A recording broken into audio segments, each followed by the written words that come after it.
Our second presenter is Ms. Nirvana Satnarine-Singh, and her presentation is centered around export-led growth in the Caribbean, evidence from a co-integration assessment. Ms. Nirvana. Thank you, Dr. Williams. Good morning, everyone. The paper that I'll be presenting today is entitled Export-Led Growth in the Caribbean, Evidence from a Panel Co-Integration Assessment. Of course, I have to acknowledge the invaluable contribution of the co-authors, Dr. Raja Hussain and Dr. Jisendra Ketan. The presentation follows this format, where I will eventually get to the empirical results obtained from an econometric analysis of the export-led growth hypothesis.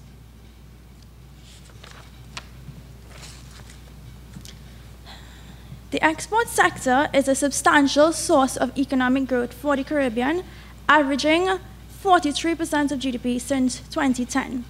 Theoretically, exports has been linked to increased overall productivity and hence increased output of the non-export sector. This concept is referred to by Feder in 1982 as externalities and is based on the notion that the export sector allows for greater capacity utilization, economies of scale, incentives for technological improvement, and more efficient management due to increased competition. Now, the export sector has been the subject of debate in the Caribbean academics since as far back as 1960s, from Leviton Best's structural rendition of the plantation economy towards empirical assessments done by McIntyre in 1992 and Greenidge and Peters in 1999. It must be noted, however, that this paper is not the first of its kind to be presented in relation to the Caribbean. However, as we proceed, you will realize that the results are almost the same, even decades later. In the region as a whole, the extent to which exports has successfully spawned economic growth through productivity in other sectors remain ambiguous, and the available studies are dated and focus on single country cases through time series data analysis. In terms of the theory supporting export-led growth, the importance of exports to economic growth has been dominant in trade theory since as far back as mercantilism.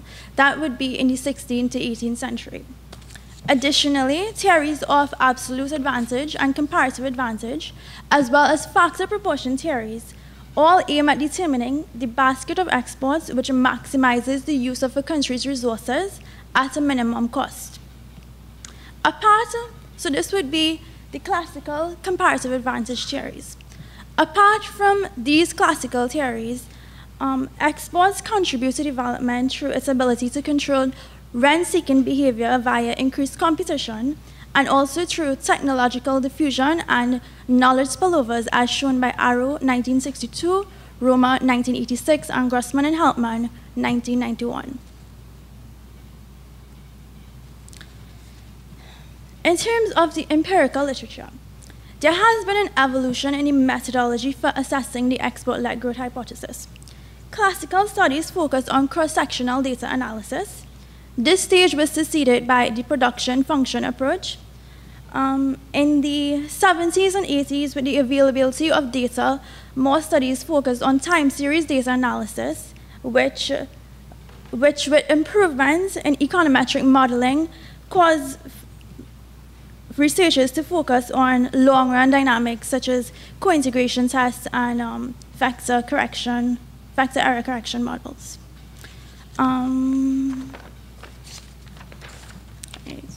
Recently, the concept applied to the time series data has been applied to panel data, and this paper uses a combination of the production function approach and a long-run panel data approach.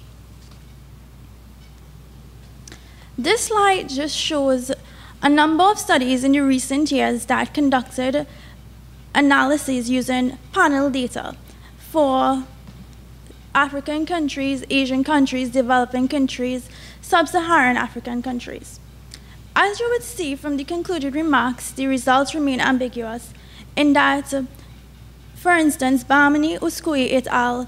Found that there is no evidence of export-led growth, while Dragon is 2013 found that there is long-run export decreasing growth, while the remaining papers saw something where the export variable was linked to the economic growth variable in a positive way. This slide presents the model. The model is estimated whereby we use a production function, an AK production function, and it is augmented to include exports through a productivity parameter A. The variables are logged so as to reduce the probability of heteroscedasticity and also to capture the growth rate of the variables. Furthermore, since exports are already part of GDP by calculation, to capture the indirect or the externality effect, we form a new dependent variable called non-export GDP, which is essentially GDP less exports. Further specifications include a trend and intercept given the significance of each, results in the last equation shown on this slide. Data on GDP, exports, and gross capital formation, all in real terms, were collected from UN Statistical Database for the period 1970 to 2013. The countries included in the panel are Antigua and Barbuda, the Bahamas, Barbados, Dominica, Grenada, Guyana, Haiti, Jamaica, St. Kitts and Nevis, St. Lucia, Suriname, St. Vincent and the Grenadines, and Trinidad and Tobago. That is 13 countries. Out of these 13 countries, we separate 10 tourism-based economies and 3 commodity-based economies. And the separation was based on the composition of GDP for each country. A country that has 50% of the GDP produced by the service sector was classified as service-based. Now, in the interest of time, I will not go into detail with the methodology, but the general sequence includes first testing for unit roots, then co-integration using Pedroni and Fisher-Johansson tests, and finally, the direction of causality was determined using a panel VECM and fully modified OLS and dynamic OLS. When dealing with panel data, we estimate parameters using either within dimension estimators or between dimension estimators. Here I present both the IPS or impersonation, ADF, Fisher, PP Fisher are all assume individual unit roots or are estimated using between dimension estimators, and the LLC and Breton T-stat are estimated using within dimension estimators. From the overall test, we conclude that all the variables in the model for commodity-based, service-based, and the panel of all countries are integrated of order 1. So we went on to test for co-integration. The Johansson-Fisher test and the Pedroni test was used to determine co-integration in the model. Because the Pedroni test is most used in the literature, I will focus on this in the interest of time. This test follows the Engel-Granger logic of testing the residual obtained from combination of the variables for stationarity. Pedroni presents 7 statistics from 7 estimators. 4 are panel statistics, and they are estimated using within dimension estimators, and 3 are group statistics, which are estimated using between dimension estimators. So from the results here, we see that for the panel of all 13 countries, 4 out of the 7 statistics are significant. For the commodity-based, 3 out of the 7 are significant, and for service-based, 5 out of the 7 are significant. We determine whether we go on to believe that the variables are co-integrated based on majority. And here we could conclude that all countries, for the panel of all countries and the panel of service-based countries, we conclude that the variables are co-integrated. However, for commodity-based countries, we will exclude this from the long-run analysis because just 3 out of 7 of the statistics are significant. This slide shows the panel VCM results. And the equation presented here shows the row of the VCM where the dependent variable is DLN. ln being the log of non-export GDP. The co-integrating equation implies negative long-run relation between exports and non-export growth. And I will go on to the fully modified OLS and the DOLS, or dynamic OLS, to support the results. So to further examine the direction of long-run causality, the fully modified OLS and the DOLS was used. Similar to that obtained in the panel VECM, we see that a 1% increase in exports caused a fall in non-export GDP on average by 0.56% for all countries, and a 1% increase in exports causes a fall in non-export GDP on average of 0.66% for service-based countries. Now, this is contrary to theory. This is not what theory would say. There is supposed to be a positive externality effect from exports to non-export GDP.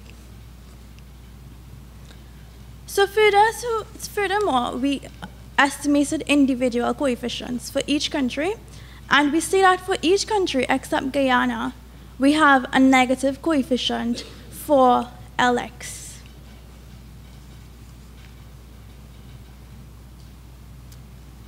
As I mentioned previously, this paper can be linked to other studies for the Caribbean. Consider McIntyre in 1992. Despite differences in his methodology compared to our methodology and the country composition, he only used 3 countries, Haiti, Jamaica, and TNT. He concluded that there is no evidence of the importance of externalities of the export sector on the rest of the economy in small developing countries. That was 24 years ago. So what do these results mean? What accounts for the negative spillover effects from exports to non-export GDP? And although you find no recent econometric evaluation of the export-led growth hypothesis for the Caribbean as a whole, the concept of the declining positive contribution of exports has become a topic of debate for Caribbean scholars in the recent years. There are numerous reasons cited in the literature for the failure of the theoretically superior export-led growth model, particularly as it relates to Caribbean countries. And one major reason for the current trade pattern, this is according to the World Bank 2015, is that the region is due to the preferential market access granted to these countries by developed countries, and particularly the EU. A pivotal avenue by which the economies can improve their situation has to do with their ability to effectively diversify both products and markets. So in conclusion, there is no significant long-run relation between exports and non-export GDP for commodity-based countries. The overall results point to a case of exports decreasing non-export GDP growth for 12 out of the 13 countries, where Guyana is the exception. Using the terminology of FEDA, the marginal externality effect of exports on output of the non-export sector is negative. Furthermore, while there has been no econometric evaluation of the export-led growth hypothesis in the region, the results of this paper is analytically supported by a cadre of scholars, with one indication that the usual export-oriented strategy in the Caribbean has run out of steam. Thank you.